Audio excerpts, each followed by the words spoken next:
இணைந்து ஜெபிப்போம்.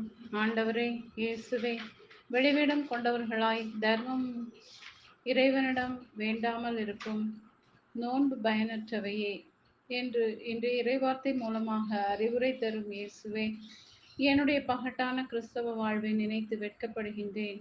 மனித பார்வையில் என்னை உயர்த்தி பெருமை எல்லாம் தந்த உம்மை என் இழி நிலைகளால் மறுதலித்த பாவியான என்னை மன்னியும் அப்பா.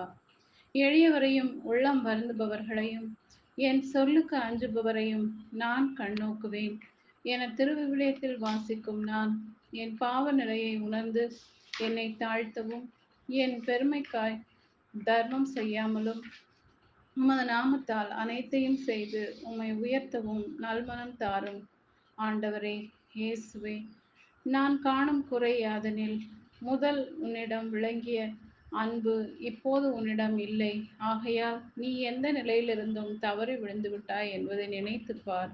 மனம் மாறு.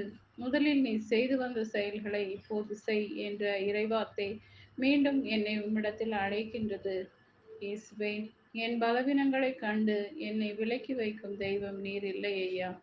குறைகளை மன்னித்து என்னை புடமிட்டு பலப்படுத்தும் என் ஆண்டவரே, இதோ முட்செடிக்குள் விழுந்த விதையாய் நான் இருக்கின்றேன். என்னை சூழ்ந்திருக்கும் களைகளை வேறறுத்துவிடும். இன்றைய நாளில் என்னை ஆசீர்வதியும் அப்பா.